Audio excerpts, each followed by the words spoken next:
They gave me some freaking media training and started sending me through all these schools to get me ready to start going on TV.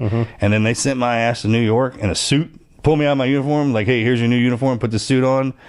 Here's your agents. They gave me my lawyers, all my publishing, everything. They facilitated all of that.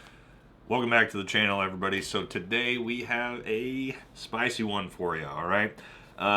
For those of you who haven't already seen, all right, there was a podcast recently with everybody's favorite Navy SEAL, Marcus Luttrell, where he said some very, very interesting things, to say the least, okay? Basically, what Luttrell has admitted to is that the United States Navy essentially fabricated pretty much all of Lone Survivor, and then told him they were going to write a book about it, wrote the book, handed it off to him with a bunch of publicists, lawyers, and all these things, and used him as a recruitment tool for the U.S. Navy. Wow. Now, so what I'm going to do first, so we actually can see what he said, and there's an entire podcast about it you guys can watch, but we took a bunch of clips, and the first one we took was from the recent video that Jameson Travels did, which he was the first one I saw put out a video about this, and when I saw this was shocked myself. But let's watch this first clip and get some reference to what we're going to be talking about for the rest of the video. Let's check this out. Agents, they gave me my lawyers, all my publishing, everything. They facilitated all of that. It was an assignment. Yeah. Wow. Bro, they gave me some freaking media training and started sending me through all these schools to get me. I've never heard this from Marcus Luttrell. I'm not dunking on the guy. I watched his podcast, and I hear the Navy basically wrote the book and dumped it on him and then paraded him around. You got to see this to believe it. I'm not sure what I think here. Ready to start going on TV. And then that came up, and that's when I first got so guys are probably going to know about it, because I was told to keep it top secret. And that might have lasted 2 weeks, bro. So keep the book top secret. Now, I'll link to this whole podcast. So apparently, we know there was a ghostwriter on the cover, a writer for the book. Doesn't sound like he even knew the book was coming out. He got debriefed after he was picked up by, the Rangers. And I guess they wrote the book for him? All right. A lot of bold claims, a lot of really interesting stuff here. And myself, like Jameson, when I saw this, was like, wow, this is pretty nuts that he's actually saying this. But what I wanted to do was figure out, okay, one is what he's saying now true? Like, what's the truth? Okay, so now we have a bunch of different stories from the same person, okay, from different time periods. I want to know, one, is this true? But also, two, like, is this actually the first time he said all this? So I did a little digging, and I pulled up some clips to find out, no. Like, he already sort of admitted to this and has been talking about this for 4 or 5 years, okay? So we're also going to play the clips of those, compare them side by side, because they're not the same story, but it's not quite as, this podcast and these admissions are not quite as shocking as I think we all at first took, because he kind of already has been telling people this, all right? So before we move on, because what we're going to need to sort of like transpose these things next to each other, things he's saying now and the things he said in the past, because they aren't necessarily the same. There are some obvious discrepancies in what the truth is, but there is a lot of similarities. So actually I pulled these straight from the Joe Rogan podcast that Marcus Luttrell was on. So none of us should really be shocked, because that's like the biggest podcast in the world, and he was telling the same story. Like, I think these clips are from like 4 years ago. Okay, so let's check this clip out, and then we're going to talk about how these kind of stories differ and how they relate as we go forward. So let's watch this. I just got out of the hospital, and I was doing physical therapy at the team, and they called me up, and they said, hey, we're going to declassify part of this operation, and we're going to put it out into a book. And I was like, okay. I didn't know what that meant. Well, then they pulled me back up to the head sheds where we had this big meeting, and they assigned to me I was privileged enough to have the best lawyers, the best writers. Like, I interviewed with everybody until I found a fit. Like, I got to travel around. Like, when Patrick and I met, he came out to the house. My mother fell in love with him. So that's how we knew he was going to, and I had to live with him. So I would actually wake up on Sunday or Monday morning and go into work, do a workup, fixing to deploy. And then on Fridays, I'd have to fly to Cape Cod, and I would sit with Patrick and tell him the story. And then Sunday night, I'd fly back. Patrick is the guy you wrote. Patrick Robinson, yeah. He's the guy you wrote. He was, yeah. Because my name wasn't in the book. It wasn't supposed to be anything like that. I was still operational.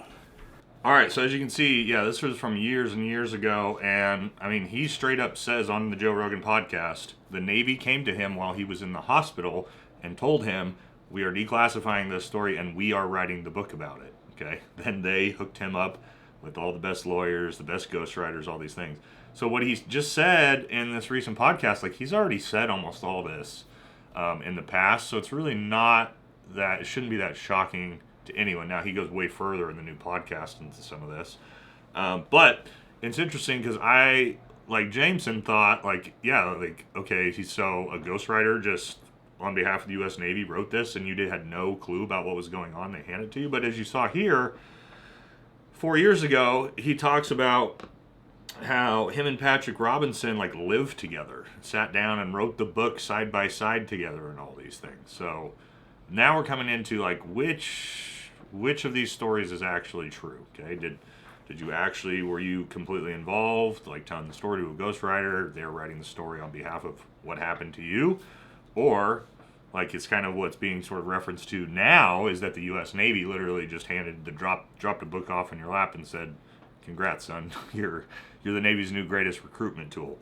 All right, and so we're going to try to figure out as we go forward which is which, right, and which is more likely. What I will say, because the stories don't necessarily match exactly, obviously, right, but I think there's some interesting cues in body language that we can see from the Joe Rogan clips, and again, these are years and years ago, to what we're seeing now, all right, in the most recent clips, all right. So in that last video we just saw, I kind of think what you see is there's a lot of like awkward pauses and sort of like attempts at recollection of events that may not have actually happened. So when people are trying to recall a fabricated story, typically it changes a little bit each time. Typically, again, there's pauses. They're trying to remember where they were supposed to be at in the story. Whereas in his his recent podcast, as you saw, and we'll watch some more clips, he seems very comfortable, very free-flowing, as if this is actually probably the real story that's come out, okay? And again, I'm going to show another clip from his time on the Joe Rogan podcast that sort of demonstrates the same thing. Let's take a look at that. You know, I watched the movie again last night. I watched it yesterday just to prepare myself, and I haven't seen it. I never watched it all the way through. I know the director's cut. You know what I'm talking about? yeah, no, yeah. So it was. I can imagine. It was something to back it up to the book. All right, so like that is kind of like super awkward, right? Where he talks about how I've never even seen the movie because, you know, I had that first time recollection all up here. It's like this weird posturing, like that again, just like doesn't seem to be in the natural flow state of when he's sort of opening his heart and like kind of telling the truth, like he is when he sits down with Rob O'Neill. All right.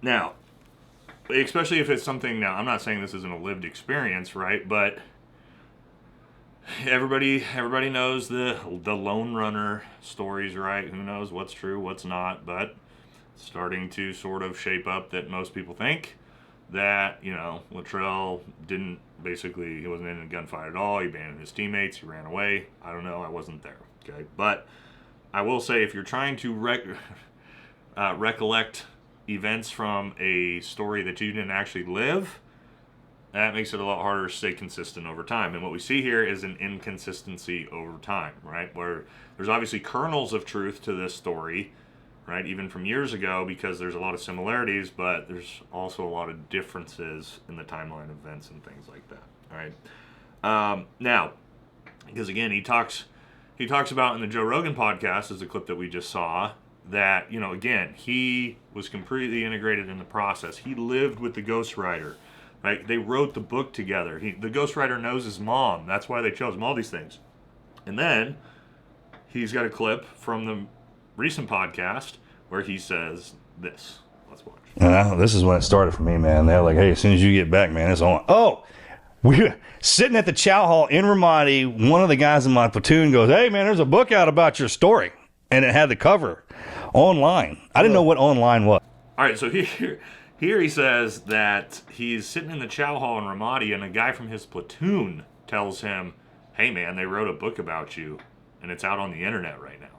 Like, this is the first time he ever even heard about this book. All right, so, like, obviously there's some discrepancies in what the truth is. And what I will say again, being at that, he seems so much more comfortable, and I think he's, like, maybe at the point now where he's kind of just like, fuck it, I don't really care, I'm tired of living a lie, that he's probably telling the truth, okay? So it seems to me like maybe what he was saying on the Joe Rogan podcast back, while there is some similarities, not quite the truth, right? It kind of seems like the reality that the U.S. Navy wrote this book as basically a recruitment tool, which Department of Defense does this kind of thing, guys.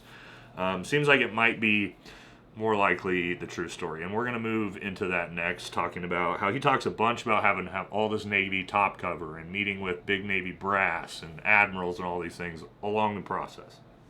Okay. So Jameson also talked about, or showed a clip where he talks about Admiral McGuire basically handing him this book and telling him he's the new Navy's greatest recruitment tool. So let's check a look at that clip. And so when I got back, I got to go hang out with Admiral McGuire over at Warcom. He was my shadow, my top cover. What do they have to train you for? It's your story, right? Train you for what? I guess he's got to read the book they wrote for him. That's what I'm getting from this. So Admiral McGuire drops a book in his lap and says, hey, son, here's your book. To train you, to coach you, to get the attorneys, the publicists. He didn't do that. I figured he was out of the Navy and somebody said, hey, you should write a book about this. And it's actually, like Jameson says there at the end, that he thought that, you know, the way this happened was Marcus Luttrell got out of the Navy. He wrote the book. He put it out himself, things like that. I kind of thought that was the case too. Now, granted, 4 or 5 years ago, Luttrell is acknowledging that's not the case, but I myself didn't know that either. So hearing this was also kind of crazy, okay? But he does tell variants of this in both the stories, right? So that he talks about having top brass and top cover sort of guide him along the way and provide him all these things in the Joe Rogan podcast. And then obviously talks here as well about, the Navy brass basically just providing him everything to make him a new recruitment tool, okay?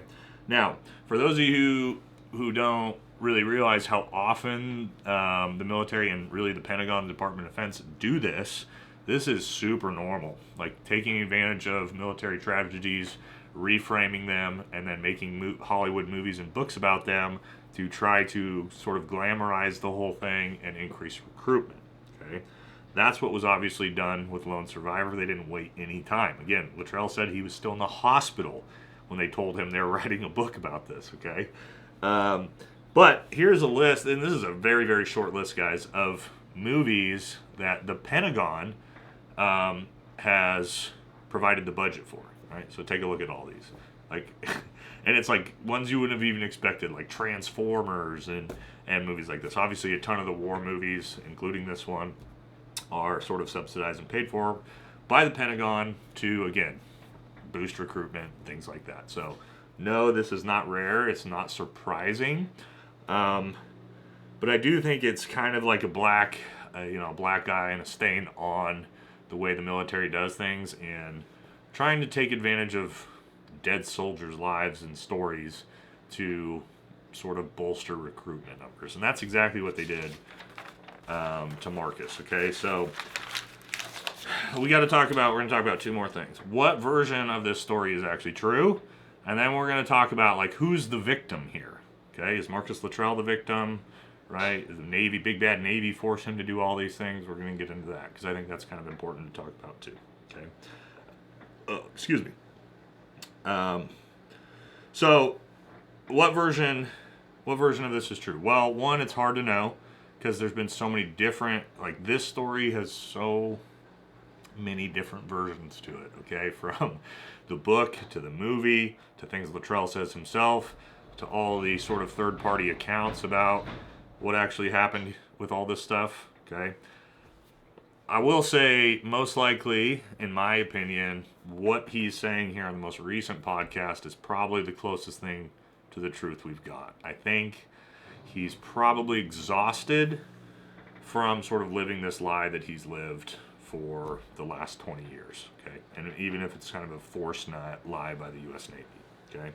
Now, I'm going to show another clip of him and Rob O'Neill from this podcast laughing and joking about how team guys lie and fabricate their stories and how about everybody shot Osama bin Laden and all these things. And we're going to talk about that here in a second as well. All right, so let's take a look at the clip. Of course, that's team guy etiquette. Every team guy was the one that got should. rescued. Every team guy shot bin Laden. Yep. Right. That's the way we do business. Now, if you got us on a witness stand and we Wait a second. So every team guy lies about stuff at a bar unless we're on a witness stand? I mean, guys do yuck it up. Your fish get bigger, then women get hotter. I get it. I don't got to know. come out with the truth, that's different. All right, so maybe it's SEAL culture to lie about everything and like lie about your war stories, but it's not in special forces. It's kind of a weird, arrogant conversation that we have here, like talking about how team guys all lie about what they actually have done. I haven't seen that. Again, maybe this is a SEAL culture thing. Maybe it's a time period thing, but when both of them are sitting there laughing about how team guys make up everything and laughing about how their stories are probably made up themselves, yeah, it's a little, it just feels like they're both kind of admitting to it all being bullshit to me, which is not great. Now, again, I think because of how comfortable he is here, laughing, joking, there's no like awkward, weird pauses or body language or anything like that, like there is in the older clips. I think this is probably just the truth, guys. I think it's probably reality that, whatever happened in that story, that the U.S. Navy immediately wanted to do damage control because, again, it wasn't just it wasn't just the team that got killed on the mountain. Obviously, Operation Red Wings had a ton of dudes killed from trying to recover those guys as well. Okay, it was a huge black eye on the military and obviously the SEAL community as well. So trying to do damage control and turning that horrific event into a recruitment tool, that seems pretty likely to me. Okay, and then the last thing we need to talk about is who's the victim here. Do I feel bad for Marcus Luttrell? Now, this is kind of an interesting one to talk about, okay? So Marcus Luttrell is probably in his early 20s, okay, has, this horrible combat lived experience. Obviously, we don't know exactly what happened on that mountain, but we do know that there was Navy SEALs killed up there, right? And we do know all the lives lost in Operation Red Wings. That's a real thing, okay? So I could sort of empathize with him, and again, not sympathize, but sort of empathize with him and understand at that time you have all this crazy shit happen. You're in the hospital and Navy top brass, like some generals or admirals come to you and tell you, like Jameson says, we're going to write a book about this and, you're going to be a hero to the nation and all these different things, like, and you're just a mid-ranked, tactical troop at the time. Yeah, I could sort of understand why he kind of just goes along with it. Again, he's still active duty. Just kind of seems like the thing he's got to do. And I've heard quite a few people that have weighed in on this sort of take the stance now that Marcus Luttrell is a victim in all this.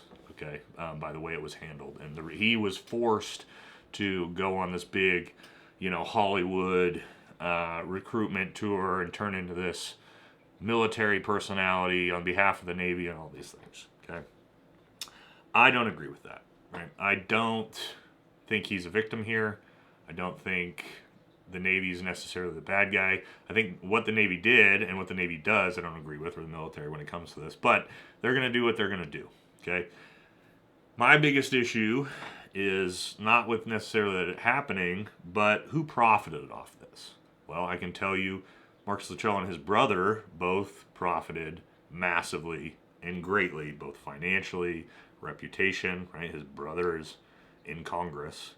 So if you're going to, again, if you're going to get massive financial and reputational gain off of a story and potential fabricated story involving your teammates being killed and sort of riding that wave of lies to millionaire status, you're not a victim in my eyes. Okay, unless all of that money was donated to the wives and kids of the soldiers who were killed, which I know it wasn't. You're not a victim, and I don't feel bad for you. Okay, that's the reality of it, right? The lies, the falsifying the story, the Navy using it all for recruitment, whatever, right? Like it's messed up, but it's nothing new. This happens all the time, right? Every famous war story's got a movie about it. But again, you know, with Luttrell himself, and I don't have anything against the guy, but what I will say is sort of these news stories and where he's sort of posturing himself as a victim that was taken advantage of by the big bad Navy. I don't agree with that. Also, like, this isn't the only book, right? He's also written other books and profited off of that reputational success the military provided him for even further financial gain, and he continues to do it. Okay, so again, no knock. You gotta do what you gotta do, provide for your family, but no, I'm not gonna be somebody who comes out and says, "Oh, we should all feel bad for Marcus Luttrell." I don't think so. I don't think that's the case here. But I do think it's all very interesting. You know, I was in the middle of working on Operation Red Wings video, and saw these clips and was like, okay, this doesn't necessarily derail it because I'm going to be talking about Operation Red Wings itself, not so much like Marcus Luttrell in the video, the failures of that. But, you know, him coming out and basically just admitting that the entire thing was fabricated by the Navy, that put a little damper into having to rethink and reformat the video a little bit. So I wanted to put this one out first and talk about it.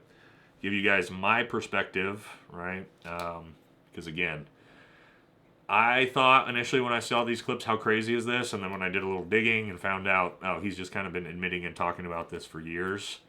Not quite as shocking as we thought, but still pretty messed up, right? And at some point, maybe we'll get the real version of this story. But, you know, it's changed 1,000 times already. So, yeah, that's going to do it for this one.